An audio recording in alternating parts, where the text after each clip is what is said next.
Hey guys, this is my final video for the evening. I will be heading to my mother's Christmas Eve this evening, here in about an hour or so. Um, but for now, I'm going to share an old family tradition with you. Traditionally, my family would gather around most Christmases right before bedtime or so, and somebody would read The Night Before Christmas. So here we go. "'Twas the Night Before Christmas" by Clement C. Moore.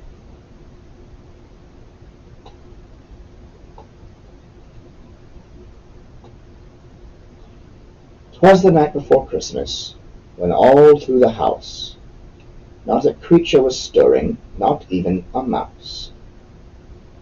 The stockings were hung by the chimney with care, in hopes that St. Nicholas soon would be there.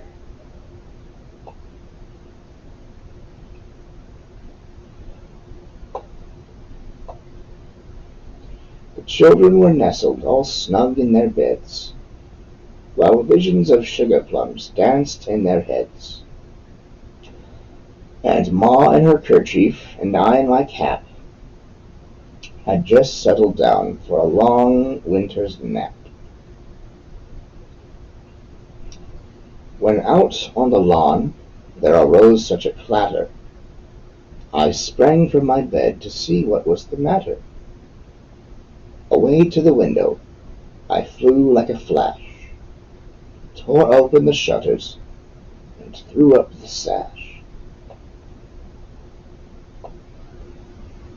The moon on the breast of the new-fallen snow gave the lustre of midday to objects below, when what to my wondering eyes should appear but a miniature sleigh and 8 tiny reindeer.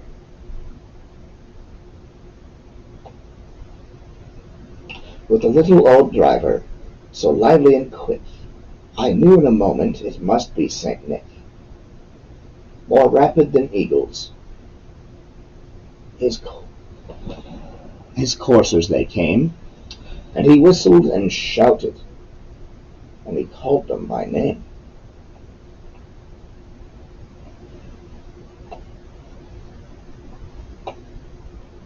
Now Dasher, now Dancer, now Prancer and Vixen, on Comet, on Cupid, on Donder and Blitzen, to the top of the porch, to the top of the wall. Now dash away, dash away all.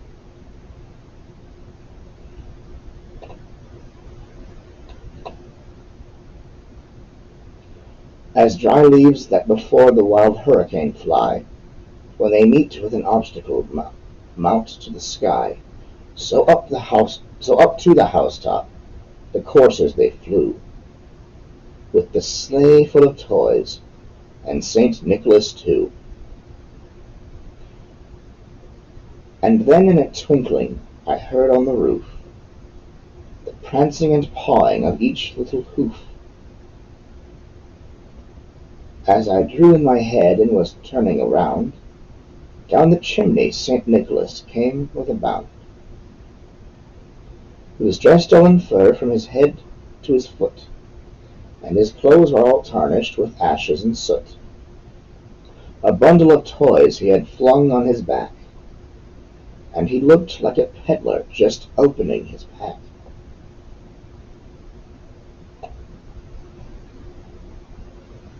His eyes how they twinkled, his dimples how merry, his cheeks were like roses, his nose like a cherry, his droll little mouth was drawn up in a bow, and the heart of his chin was as white as the snow. The beard of his chin was as white as the snow.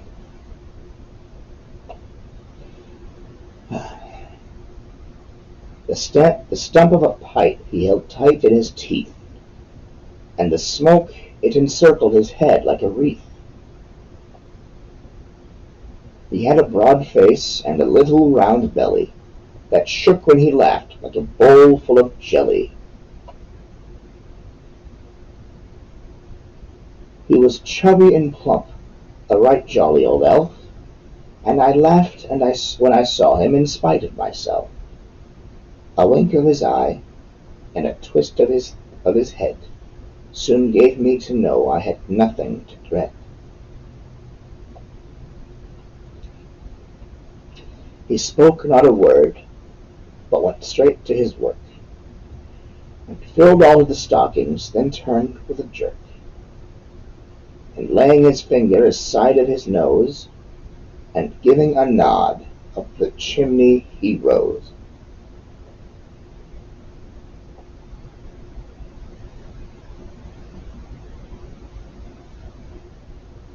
He sprang to the sleigh, to his team gave a whistle, and away they all flew like the down of a thistle. But I heard him exclaim as he drove out of sight, "Merry Christmas to all, and to all a good night."